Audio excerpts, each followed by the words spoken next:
Welcome to RGBA, colorful tech news and reviews. This is episode 94. My name is Alexandre Valliere-Lagacé, and I'm joined by my co-host, Tara Ménard.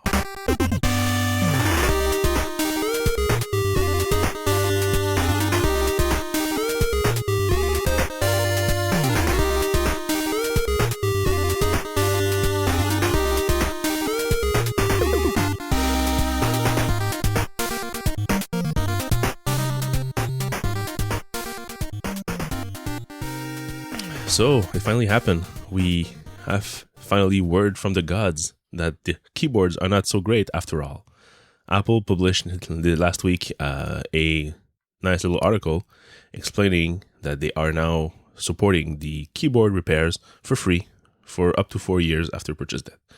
This means all the 2016, 17 MacBook Pros, all the little flavors with the new butterfly key switch thingy are now covered by an extended warranty. So instead of 1 year, it's now 4 years. And there were even some problems where people were even refused repair under the 1 year warranty because for some reason. But now if you ever had to pay for your repair yourself, you can get a refund from Apple. So all this is finally among us. So lots of people rejoice. But why 4 years? Like, does that mean that in 4 years the keyboard will not break anymore? That doesn't make sense for me.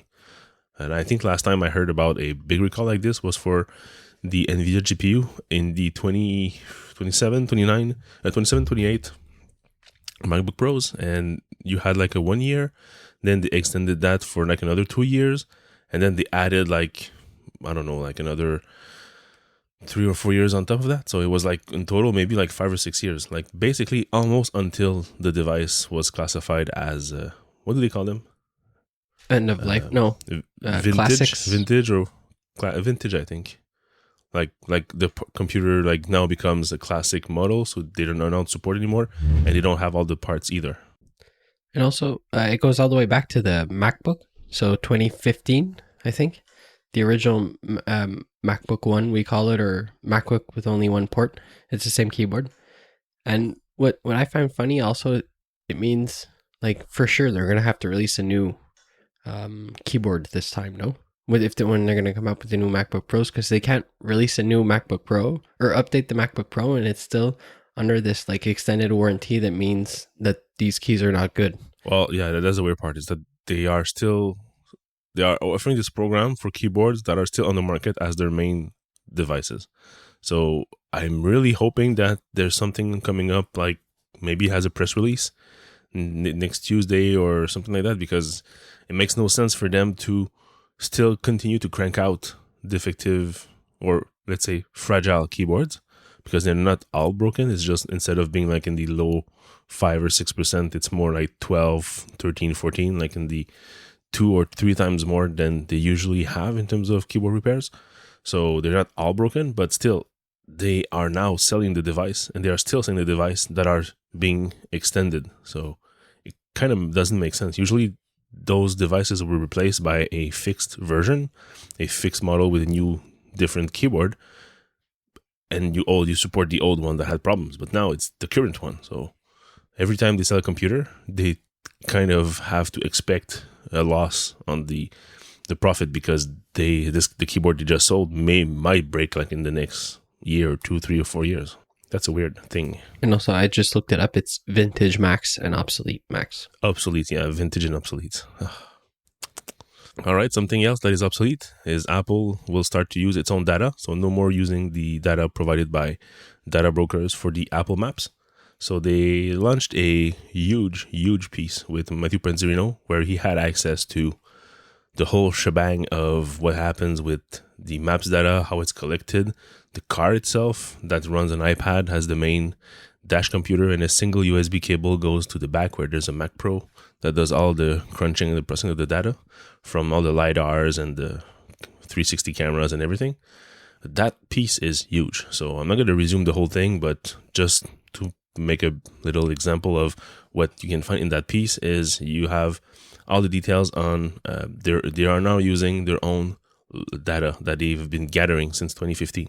So instead of relying on TomTom or other partners for pictures or for point of interest, they are now feeling confident enough with their own data that they can switch to the new system, kind of. So they have new design for the maps, new colors, new tiling, whatever, new pictures, and they now have their own street data for everywhere. So you're gonna still keep the 3D models of buildings, but they're gonna be more detailed and a lot more interesting to look at. There's also slight variations in the fonts and the contrast and stuff like that. So overall, it just gets a nicer kind of revamp. And the cool thing is that the van actually looks like a legit product. Like, I understand it needs like a bunch of sensors on the top of everything, but it's so small compared to the awful thing we had with Google like for many years, that like Apple took the same care that they do put on their products to design this minivan kind of camera rig thingy. And the fact that there's only a single wire going from the back to the front seat, that's like just Apple-esque. It's just cool. And also they have in the article there's a big section on privacy and how they collect the data to send it back to Apple for traffic and all sorts of information from the information on our iPhone. So that's another big push they're trying to do to differentiate themselves as like the good company versus all the privacy scandals we have for the couple of months. Yep, and everything is captured on SSDs and they are encrypted on the fly. So let's say a van would do its run for the whole day and somebody were to steal the van by the end of the day and just to get the data or something. Well, they couldn't use the data because it's already encrypted and no one would be able to take out the data from those hard drives. So it's even the system itself is protected. So once it gets to Apple, yes, they have their privacy rules, but even in the car itself, it's protected. So that's pretty cool. I'm sure all the other people doing the same kind of thing don't care about encryption directly in the car. And this is supposed to be previewed or starting in the next developer beta of iOS 12. That's going to be cool.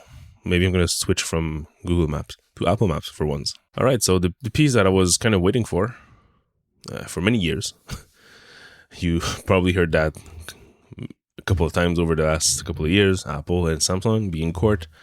This was from the iPhone 3G design where Samsung copied the device and then Steve Jobs went nuclear on them and they sued the company and they won. Then it was reverted, then they won again, and then reverted. So there was a lot of back and forth. But now they finally settled the case. So we don't have the final amount, but we know that, I don't know if the previous like winnings that they did, like the 500 million or the 1 billion, like afterwards, if it's reverted, like does it cancel whatever amount they had to pay or... anyways, I don't know the details about how courts work in those specific cases, but I know there was like $500 million thrown somewhere, then $1 billion somewhere else, and then another 20 million somewhere else. So, and then there was an appeal. So I don't know where we're at, but basically it's settled. So probably they settled out of court for an undisclosed amount, as they sometimes do. So that's done. Finally, we'll stop hearing about this. I think the only people who are sad are basically lawyers. Yeah, because they can't bill anymore. Exactly. They've been billing for 6 years. Yeah, it's a good project. yeah, it's a very good project to be on. On the more happy news, the iOS 12 public beta and the macOS Mojave public beta are both out. So if you want to have fun and try the next beta, you can just jump on it.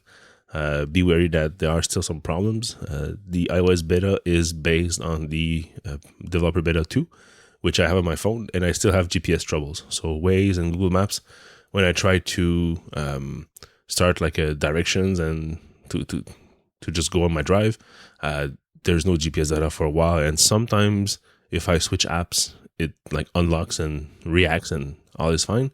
Sometimes it takes like 10 minutes. Sometimes it just never wants to go. So the maps works. It's just it doesn't know where you are, right? Exactly, yeah. So and in Waze, it's quite easy to see because you have like a little bar on top that says no GPS data available. And so you know that the app itself is unable to get the data from the GPS. But other than that, it's like really, really good. Yeah, it's amazing. Seriously, did I have any other problems? Nope, no, noticing crash, nothing. I'm trying to think.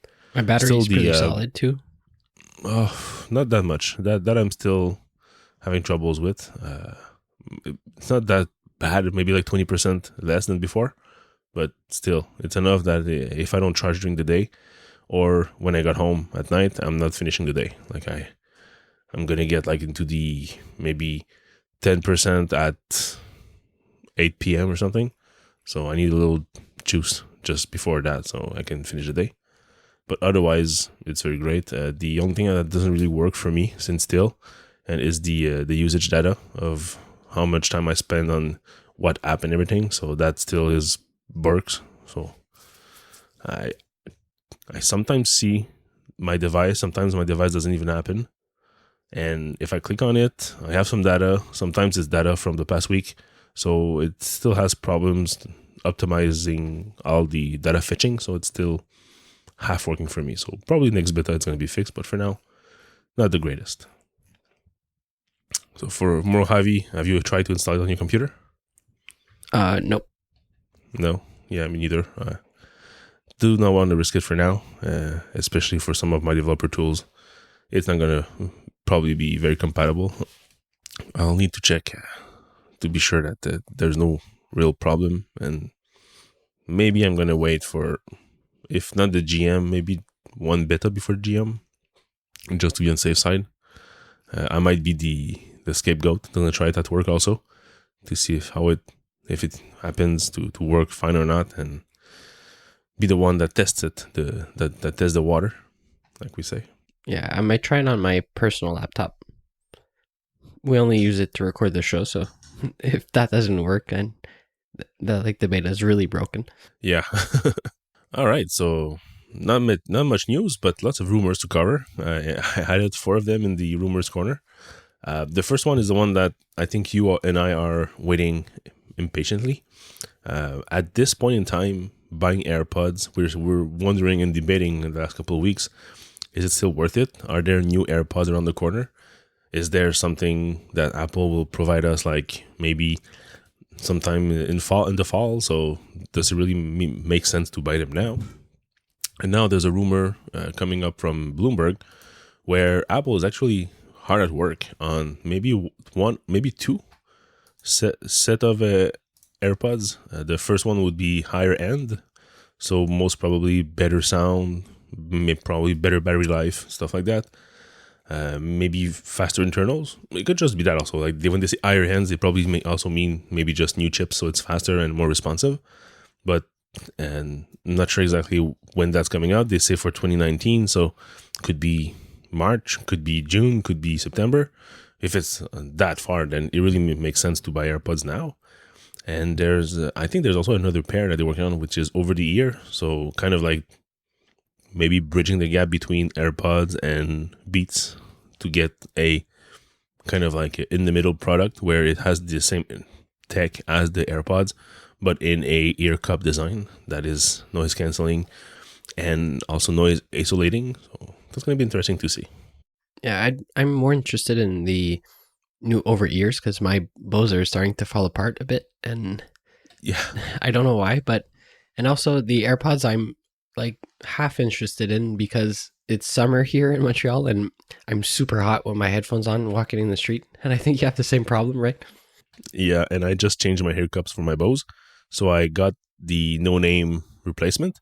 So they were like half the price, but they're more plasticky, so they breathe a little bit less. And even last year with the original ones, I had troubles. I had like sweaty ears and sweaty face and dripping below the AirPod, the headphones. That's a little gross. And now it's worse because it's even more plasticky. So yeah, I feel like even yesterday I had my headphones on and I started to walk outside. It was too hot. I just removed them. And that was it. Right. It was too hot. Like I couldn't do it, like in the bus and everything. So I really need something different. And AirPods should be the thing, I think. Yeah, and I never had problems with the one that with wires, so they should fit my ear probably nice. Or worst case, I know there's a bunch of little products that exist, like little silicone caps that still fit in the case. So because there's a little gap there. So I know one of my friend bought them, and he went the MacGyver way where he actually like installed like a little rubber thingy, and he cut the little holes himself. So they do fit in the case, and they do fit better in his ear. So I might do this also, but probably just get like existing purpose-made silicone caps for that. Yeah, I want them, not much for my commute, I think, but especially for like around the house, because I often wear my Bose headphones, the on ear ones, not the over ear, sorry. And I'd like to be more aware of like the context, and just if people talk to me or if something happens in the house, I'm not aware of nothing because of the headphones on, and they're not even noise canceling. So I don't really want AirPods to be noise canceling. The reason I want the AirPods is because I need like aftershocks there, like the pair of headphones you tested. Yeah, they're not that great. Yeah, like yeah, that's why I want like AirPods. they work, but how can I say that? I'm pretty sure it really depends on your face and your facial bones and your facial structure, because it uses like vibration through your cheekbones. So depending if your bones are thicker or if your skin is thicker, and the percentage of fat in your face, all those are variables that affect the transmission of sound. And for me to have a clear audio, I need to crank them up to the maximum. And even then, as soon as there's a slight noise around me, it kind of loses I can't hear them anymore. Like they're kind of blocked by the ambient sound. So it's really not that great. The idea is great, but the implementation, I think it doesn't fit everyone. So I might not be the perfect type for that. I tried. I was wearing my wired things there the other day again, and one ear keeps falling out. So that's why I'm really not sure about AirPods. My brother has a pair, so we might see him in a couple of days. So I might try to like do a real test, go for a walk or something with them on. Okay, yeah, that's the best if you can try them for an hour or so, just to really feel them and see how they fit you personally. Because I was taking a walk in Vegas, and I had the wired ones in, and like a big gust of wind came in and one flew out. So I just imagine like if that was an AirPod that flew out in this huge crowd of people walking on a sidewalk, it would have been a mess. Yeah, or squished or broken down or lost in the sewer or something. Yeah. At least you can replace a single one, but still, How much? Gonna be, how much is one single one? Like $80 or something? I think it's like, yeah, 70 or $80. Yeah. So still, it's half the price, but anyways, it's you don't want that. All right, so we have another, not a rumor per se. I put it there because it's something that doesn't exist. It's a designer called Alvaro Pabesio, who made up not like a borderless iPad, but like a short, small bezel type of iPad. It's an iPad Pro, 10.5 inch. Well, no, it's the same 10.5 inch physical size device, but the new screen is 11.9, just because there's more real estate, so you can have bigger screen in the same body. So he makes it like a iPad Pro Apple page. So he says True Tone, 120 refresh rates, 800 nits, whatever, 15% more screen, and you also have places for the iPhone 10 Face ID camera array. So that's all great. There's also the horizontal recognition, which is a physical feature coming in iOS 12, I think, or is that a rumor? The what? The horizontal recognition. I think it's a rumor. I didn't see anything from like the Okay. Guillermo Rambo and Stephen Troughton Smith. Okay, because I heard that a couple of times, and I wasn't sure if it was on a wish list or if it was actually something that they uncovered. Still, it looks to be an amazing product if ever Apple comes out with a smaller bezel iPad Pro. And I always told you, and I've spoken like that in this podcast for many times, it doesn't really make sense to have a borderless or bezel-less iPad because you need a place to put your thumb to hold it.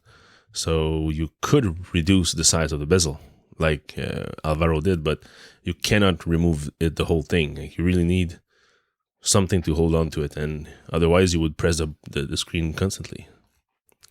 But yeah, it's a pretty nice design. There's links in the show note. You can see it's a very long designer page if you want, with a bunch of like accessory section and stuff like that. So very Apple-esque, but still very nice looking design by this designer. Yeah, I'm so not interested in iPads. Sorry. It looks really cool though. Yeah, we don't really use our iPads much here.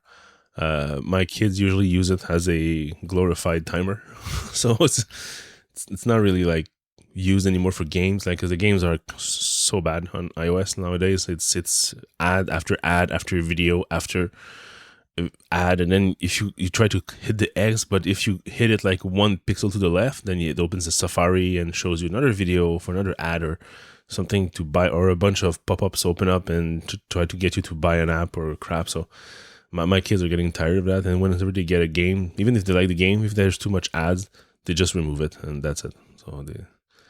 So the iPads for us are not really used anymore. I've got an old iPad 2 and iPad Pro, and they don't really use them. So I'm tempted to just like get a regular iPad eventually, but to replace the old iPad 2, which is still stuck on iOS 8, I think, or something. But I'm not even sure it's worth it. Like if that $300, I would use it to buy like AirPods and something else, would make more sense to me. Yeah, I just basically want Face ID because Touch ID doesn't work for me on the iPad, so I have it off also. And then it's always a pain I don't mind it for unlocking the device. It's really one password. Like as soon as I want to buy something or log into somewhere from the iPad, then I have to type in my one password, and then I get annoyed and whip out my phone, and that's it for the iPad.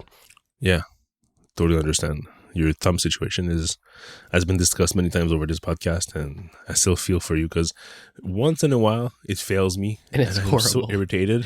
Yeah, because it's usually during the summer because I work outside and I work on my yard and I have like dirt in my fingerprints. So even though I wash my hands, they look clean. They are not wet, but there's just enough grime in the pores of my skin that Touch ID doesn't work, and like work. Then I would just want to throw my phone to the wall. And it's really frustrating. Yeah. So for next year, we might have bigger iPhone 10. There's already rumors saying that LG Display has started to supply some OLED screens that are iPhone 10 Plus size. So we might have another 5.8 OLED like you have right now on your iPhone 10. The rumors say that there's also a 6.5 OLED, so it's an iPhone 10 Plus size. And there's also like a middle ground, which is a 6.1 LCD screen. So probably the iPhone 8 line will be discontinued, and we'll have now just the iPhone 10, 10 Plus, and whatever a middle ground, maybe an iPhone 9, which would be like just between the iPhone and iPhone Plus. Not too sure. But yeah, it's interesting. Not sure how an iPhone that's 6.5 inch would feel. Like, I'm curious to see physical design of the case. Like, is it bigger than iPhone 7 or 8 Plus, or would like it fit the same thing in your hand, just a bit longer? How big is the screen right now on your iPhone Plus? 6. 6 inch? 6? The screen? Wow, good question. It's been so long. I know. I don't follow either. And what I'm interested in is just like in September, what's going to be released? 5.5. 5.5? Yeah, 5.5. Yeah, so there's a... Right, yeah, the 6.1 is still going to be Yeah, it's wider. So, yeah, I'm looking forward to the actual rumors about cases, so we can have like actual millimeters of width and height and depth to see exactly how it fits. I'm just interested to see like what's going to be the story. What happens to the 10? It's supposed to be 2 years ahead. So it's always going to be like that phone is always going to be 2 years ahead. So it's going to be the 11 or whatever. I don't know what's going to happen. And I have a couple of friends that need a new phone like now September-ish. And they always ask me, should I wait? Like what's coming up? And I have no clue right now. So if you have a good deal on iPhone 10, just buy an iPhone 10, I'd say, because they're starting to have like $100 on a contract. And so my friend had, I think, like $329 off on the phone or something like that. They have good deals right now on iPhone 10. Yeah, it still makes sense to buy it today.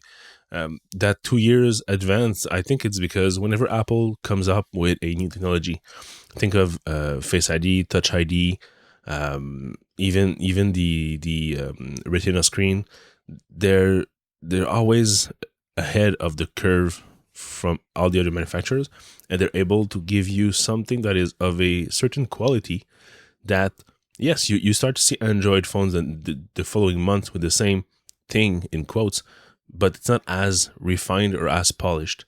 So you can understand that they are trying to make that feature also, but it's not working as well. And it's only the following year that really, like after 2 years, basically, when the iPhone came out, that you start to see, for example, the Samsung phones with the fingerprint reader that was kind of like you have to slide your finger on it when the iPhone came out with Touch ID, which was never reliable and really crappy, basically. And then the next year, you could only touch your finger on it, but it wasn't as fast. And then the second year, that's when they were on par with Apple. So that's why they say, I think, that this is a phone that is 2 years like in the future, because it had the Face ID, and even Android manufacturers actually came out publicly saying that they will not pursue that technology because it's too expensive to research and develop.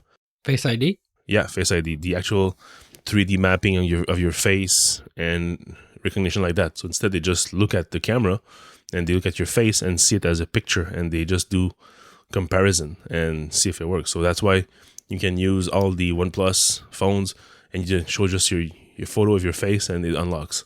So that works perfectly fine.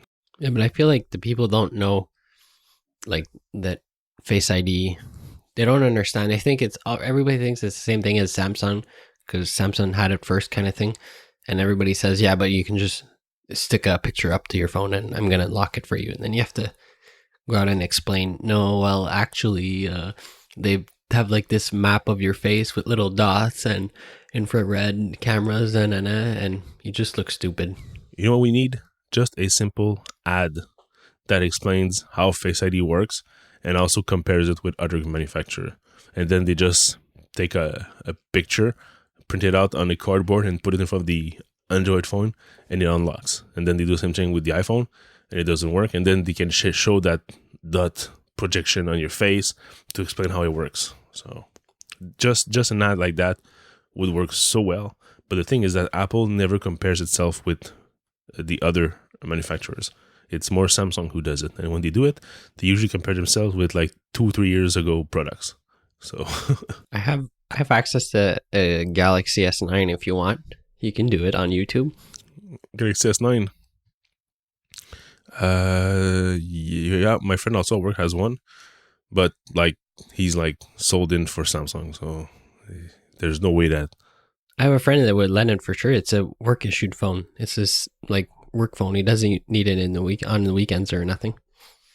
Yeah, it could be cool just to play with it and see if I can print my face and see if I can thwart the security on that one.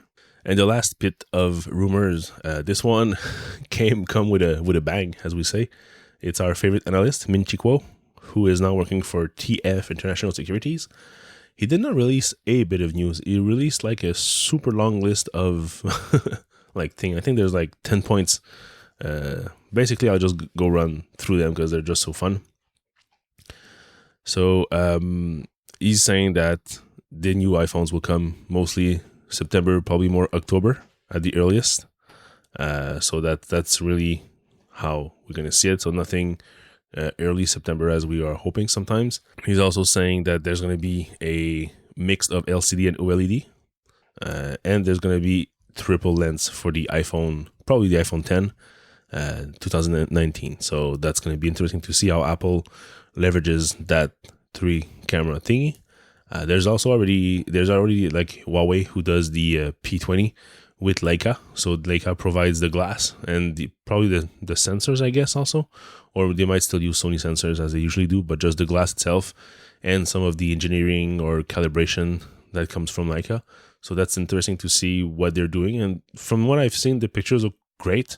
They're not the best per se because there's a lot of post-processing that goes in an iPhone, which usually makes them more live-like compared to other cameras. But if you take the Leica cameras and you do like RAW, then you have a lot more power with editing your photos afterwards. So that's why I think it's very interesting to see if Apple takes a similar approach. Probably not with partnering with Leica or Zeiss, but maybe they will do it, they just won't show it. So, and the second half of 2018, Minchiko says that we're going to see new iPad with Face ID, new lower price MacBook Air, new Apple Watch with larger displays.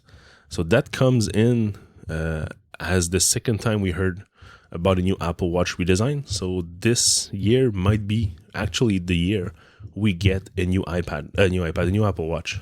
So we already heard about rumors of a possible new design of watch. I think after, what is it, already 4 years? 2000. 4 years? 14.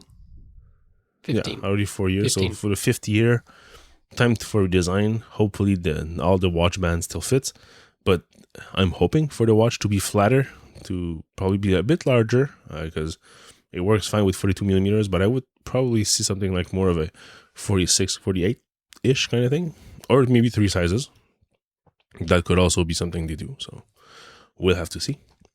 So Minchiko also expects 3 new iPhones, which is a new second generation iPhone 10 with and a larger version, which is the iPhone 10 Plus, and a 6.1 inch. So that comes with the same rumors that we just heard about LG providing displays. So what is that third version? Will that be like an iPhone 10? Will that be branded, or will that be like an iPhone 9, or maybe a budget iPhone 10 with no OLED and maybe something? I don't know. It's going to be interesting to see how they're going to sell that. I had a funny thing about talking about iPhone 10s and like upgrading. A colleague at work was he's due for an upgrade on his phone. He has an iPhone 6, I think, and he was looking into getting a new one. And he was complaining that the iPhone 10 is too expensive. So I said, just get an 8. They have deals right now at this carrier in Canada. It's $0 for an iPhone 8. He's like, yeah, but I don't want a 1-year-old phone. I'm like, no, dude, 8 is this year's phone. And 10 too is this phone. He's like, what do you mean? Like 10 is bigger than an 8. I don't want the old phone. I'm like, no. The 8 came out in September. Same thing. They have the same chip. It's the same phone as the 10. And it was a funny little like bit. If you really? Want. Yeah. Really? Yeah. Well, Apple got us used to that numbering sequence, like 1 every year. So of course, after 8 or 9 years, you're like, okay, if there's 8 and 10, so 8 is last year and 10 is this year, you just skip the 9. That's how people understand it. But yeah, it's not the same line of product. So the 6.1 inch, according to Minchiko, will be available in September. So that's going to be easy to do because it's an LCD screen. But the iPhone 10 second gen and iPhone 10 Plus, this might be harder to get. So depending on how they're able to generate the number of screens they need, might be hard to get a lot of them before Christmas. So if ever you are really looking for an iPhone 10 generation 2 or an iPhone 10 Plus, make sure to pre-order or to rush whenever they came up, because you might have the same thing that we did with the AirPods, where they weren't able to provide enough units and they kind of really only came up very close to Christmas. That's when they were able to send more to the stores. So it's going to be interesting to see. So the 6.1 inch phone, according to the analyst, is going to be kind of like a budget phone. So it has many of the iPhone 10 features, but not everything. And it's going to be more priced accordingly. So it's going to be more like a $600 to $700 in the US. So it's more affordable. Looks like an iPhone 10, feels like an iPhone 10, but has a little bit less features. Probably the screen. Maybe, I don't know what else can they remove, because there's not much to remove at this point. Like, would they put Face ID 1 and Face ID 2 in different phones? Like the new iPhone 10 and 10 Plus would have that Face ID, but this 6.1 inch will not. So that's why I said earlier, when I said it's going to be fun to see how they're going to differentiate the product, because having the 8 and the 10, it's easy. The 8 is whatever phone you're used to have every year, but the 10 is that flagship product from 2 years in the future. Very high tech, lots of different stuff. Face ID, OLED screen, all the new design, the notch, everything. That's easy to put like as a kind of a marketing bullets. But if you already have three phones that are similar looking, it's going to be hard to differentiate them. So one thing that the analyst says is that the slow growth in recent year is because there were no significant replacement demands after the iPhone 6. So like you're saying, your colleague, your friend has an iPhone 6. Like he didn't feel the need to upgrade to a 7 or an 8. The 10, maybe, but still too expensive. So that story, I think, came up a lot because lots of people purchased the iPhone 6. This was kind of their best year, I think, ever in terms of number of units sold, especially with the 6 Plus, which is the first year they had this Plus version. So all this made for lots of sale, but lots of people still have those devices. And the 7 and 8 never really picked up as a replacement unit. So he believes that this year will be the year where people will want to upgrade, and that might be why they have like a LCD version of the iPhone 10. So it's going to be the cool new phone, but just slightly less technological stuff in it, but more affordable. So it's going to be an easier upgrade path. You're right, because I just thought about it. All my friends and people I know, they all had the 6, and now everybody's at the 7. So they're all like on this 2-year cycle. So I feel like this year they might all switch. Well, I don't think they're going to switch their 7s. They might switch their 7s, but like at the end of last year, at the end of next year. But the 7 is still like a really solid phone. I feel like we didn't see any 8s. I don't see any. Well, it's really hard to differentiate differentiate. Like as I don't know a lot of people that upgraded to the 8, and I don't think you either, right? Nope, still my 7 Plus. The 8 looks nice. If there was one to come my way and be dropped on my desk, I would be gladly use it. But I don't feel the need to spend another $1,300 on a big phone like that. Maybe a little bit less because it's not the jet black like my iPhone 7, so I'm not going to pay for the premium finish and super high capacity that I never use. So, because right now, how much do I use? Like I do put lots of big files on my devices, but it's not like I'm really using all that space that much. Yeah, I have 74 gigs available. So I could probably live by with a 64. Just manage my data a little bit more, because now there's lots of stuff on my phone that I don't really use, and they're large files, or large video I captured, or stuff also in different video apps that I recorded, like 4K videos, copied it to my computer, but never really removed it from the app. So I could probably shave off another 15 gigs easily. So I could get by with 64, no problem. 128 is just a lot of space for nothing. So if I was to switch on an iPhone 8 Plus today, I would save money on the capacity, and I would save also money on not having the jet black finish. So last piece of news I wanted to discuss kind of was added to the show notes very late. I read it and I was thinking about it. There's rumors that Apple are eyeing having a streaming bundle for TV, music, and news. So right now we have Apple Music, which is branded as Apple Music and has some videos, some interviews. There's that the Carpool Karaoke. There was that the Planet of the Apps, stuff like that. But doesn't really make sense like with the bundling inside Apple TV. Apple Music, sorry. We know Apple is investing a lot of money into a TV service. So they're making like shows and series and everything. Will that be like a separate Apple Movies or Apple Video or Apple TV, whatever, bundle for another $10 or whatever? And recently they purchased that app for magazines. And there's now Apple News, who has new possibilities because they keep on updating the specs and everything. So there might be ways to subscribe to news in the future. So we start to see that there's more of a multi-pronged approach.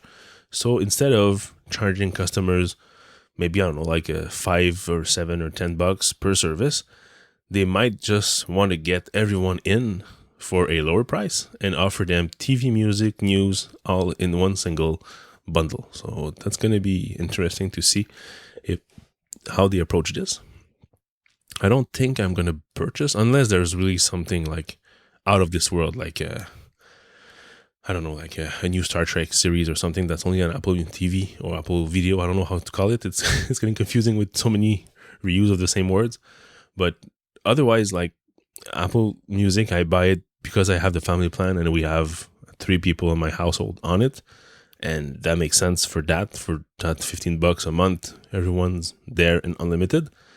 But I wouldn't pay like another $15 for TV, another, I don't know, like maybe $5 for news or whatever.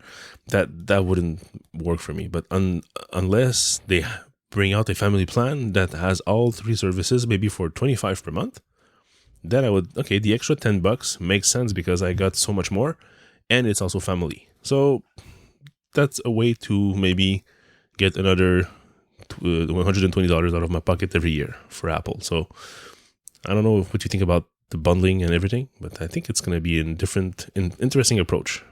I have no interest for this. I have a TV service, like the traditional cable TV thing, so I don't want to buy channels.